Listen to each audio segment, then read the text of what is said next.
Hi, my name is Bruce Barkauer, and I'm the director of the Center for Faith and Giving in Indianapolis, Indiana, a part of the Office of General Minister and President for the Christian Church Disciples of Christ in the United States and Canada. And I'm very pleased to be walking with you on this journey for the next couple of weeks as we think together about stewardship and about evangelism, two subjects which it may surprise you to learn are very much linked to one another, and two subjects which will be very important for you in your ministry and leadership in the church, wherever it is that you choose to serve, however it is that you live out your ministry in a community of faith.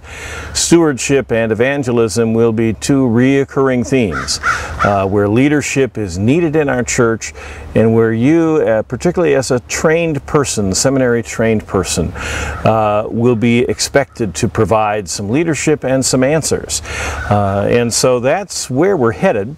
Let me give you a few general observations, particularly about stewardship, that I think are very important as we get started. The first of which is that stewardship is more than money. The reason that I've chosen this setting for our introductory lecture is because stewardship is about more than fundraising. Unfortunately, that's how we've come to understand it, as a 3 to 6 week period every year when we would raise money for next year's budget. When you ask people what stewardship is, that's what they would tend to tie it to. They talk about their giving, they talk about the budget, they talk about pledging and fundraising, and we want to move away from that because stewardship is about much more than that. Yes, it is about money, but it is about much more than money. It is the discipline by which we exercise control over all that has come into our hands, over all of those pieces of our life that intersect with our faith and understanding. Stewardship touches upon many things. It begins in the book of Genesis. Our understanding as we look at First Testament understandings of stewardship will be based on an understanding of Genesis. We're going to look at the Genesis 1 text and understand that God has provided an abundance that allows the creation not simply to exist but to thrive and to have a future of generativity. We will talk about what it means to have dominion in that rather interesting phrase that is given as a command to the human creatures as the sixth day of creation finishes. Well, what does it mean to have dominion? We're going to look at that and seek to understand that. We're going to talk about vocation and care for the earth. When we look at the second creation story, we have a perfect introduction to what it means to be a steward of God's creation. So we're going to look there. We're going to look at what it means to be a steward of the gospel. The Apostle Paul tells us that we are stewards of the manifold grace of Jesus Christ, of God. The good news of the gospel is ours to be a steward of, to share with others. That's, of course, our link to evangelism that we will build on in the second week of this course. Stewardship is also about the body and the care for the body and the care for self as it relates to commands and understanding, particularly in the Second Testament, of our bodies being offered as a living sacrifice to God, and in the broader context of understanding Sabbath and understanding what it means to have rest built into the fabric of time and how that is for our benefit, and what it means when we don't observe Sabbath, not only for ourselves, but when we don't observe Sabbath for the land, which we are commanded in the First Testament to do. Now notice all these things we've talked about, and we haven't touched on the subject of money. Now we'll also spend some time with that. In the First Testament we'll have an understanding of the tithe and what that means, how it's practiced, and it may surprise you.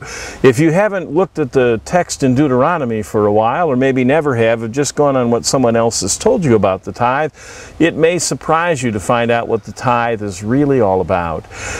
We will look in the Second Testament, particularly at the words of Jesus, but also pieces of the fabric of the letters and the early history of the church, Paul's writing, and in the book of Acts.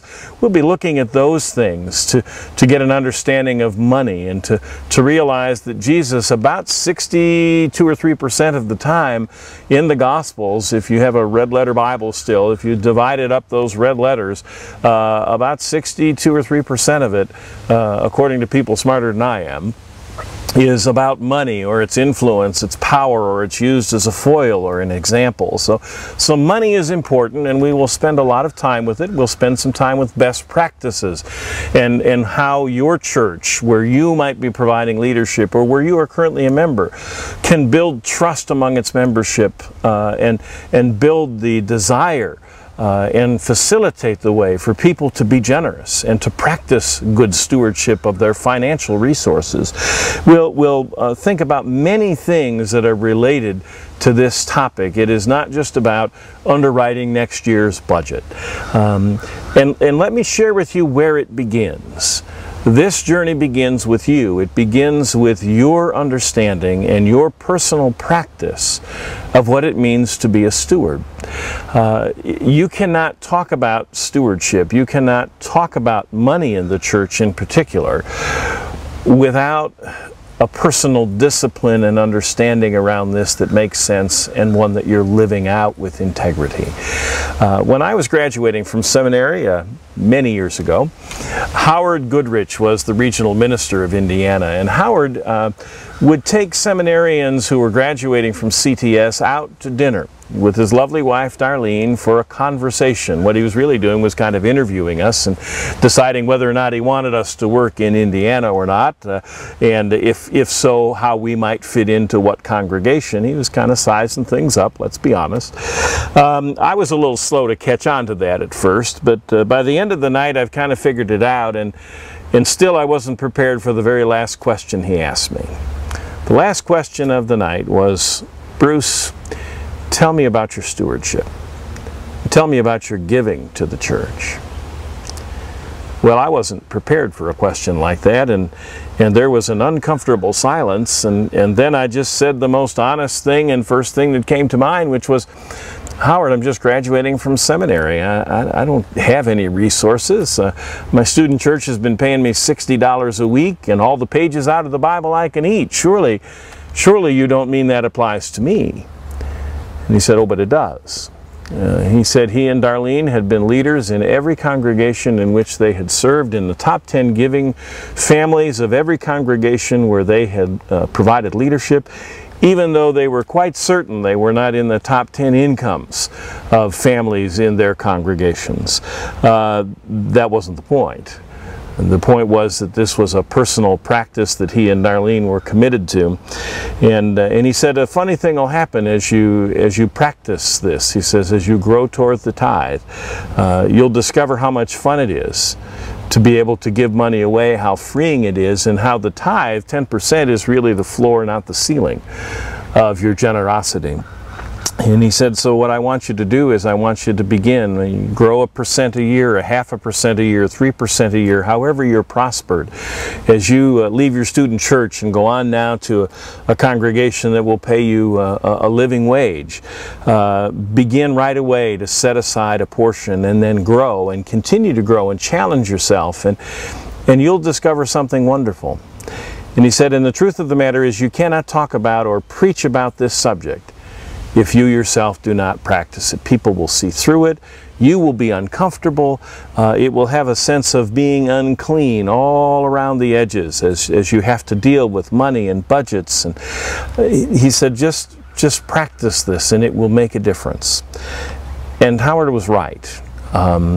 We made the commitment to begin to grow in our stewardship, and now are giving well in excess of 10% of our income away. Am I rich? No. Do I make a very large sum of money? No. Do I have everything I want? No. But I have everything I need, and I'm able to live on less than 90% of everything that has been given to me, and still live a very comfortable life and have the very basics, and been able to educate 3 children in college. This is something important to know and to understand as we get started. I'll give you another example that builds into my understanding of this whole business of personal practice and integrity. I had a phys ed teacher in what we used to call junior high school, now middle school, and I will never forget him. Because on the first day of class, when he came to us as a new teacher, replacing a teacher that had retired, he said, I'm not going to ask you to do anything that I myself am not willing to do. And sure enough, for the next 2 years that he was our phys ed teacher, while we were at the school, he ran every step with us, did every sit-up, every push-up, every pull-up, climbed every rope, played every game with us, and he was doing that 6 times a day. It set an example for me that I wanted to follow, an understanding of what it means to be a leader. To do things alongside of and with folks, not out in front or challenging them to do things that you yourself are not willing to or able to do. It inspired a lot of us who were not terribly gifted physically and athletically to do our best. And I think that's how it goes for the practice of stewardship and for the practice of evangelism in the church. When we can lead from a position of strength, integrity, from knowledge, from our own experience, when people can look at us and know we are practicing the very things we are challenging them to do, many of which are very difficult things to do, to really swim upstream against the culture in so many ways, people will see that. And I believe they will embrace that. I believe it helps your stock go up as a leader. It adds credibility and authenticity to what you're teaching and preaching, and people will be inspired to follow. However haltingly and hesitantly that is, I believe it makes a difference. So your personal integrity is at stake as you talk about stewardship. It is why the first thing that we're going to do is to have you fill out a personal budget worksheet so that you have an understanding of what your own finances are.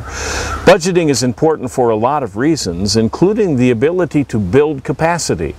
My hope is at the end of this lecture you will feel that you are able not only to get control of and put a direction to your own household and finances, but that you'll be able to teach others to be able to do the same. That's crucial in building capacity. We can't challenge people to give what they do not have or what they do not know that they have.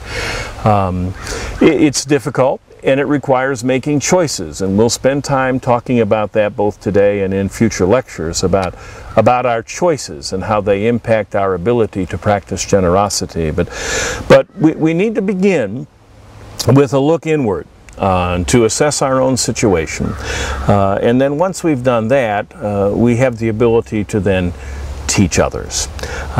So I'm going to take us to a rather uncomfortable place for many of us in the Second Testament. I'm going to talk about the household codes, which you understand, I hope, were put in place and are listed in the New Testament for the very purpose of bringing order to the chaos of life. That's what we understand God to be doing in Genesis, right?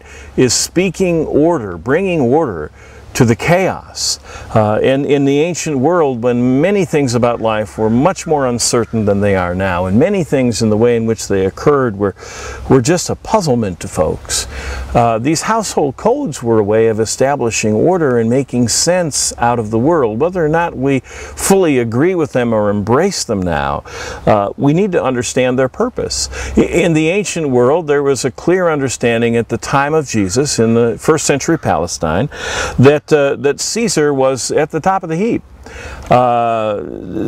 Followed by Caesar were the courtesans, the folks of the royal household and the connected folks in the palace, and then there was the Senate of Rome, and then the governors, and then the army, and then the business class, and local officials, and then the working class, and you begin to see how there's a pyramidal structure here. It goes up to the top with Caesar and comes out to the base where the general citizens of Rome, men, mind you, then the occupied nations, then slaves, and then women, and finally children. This was the way the ancient world was ordered. And the New Testament reflects an understanding of order in Ephesians, in chapter 5, going into the 6th chapter in the 9th verse, from 5:21 to 6:9.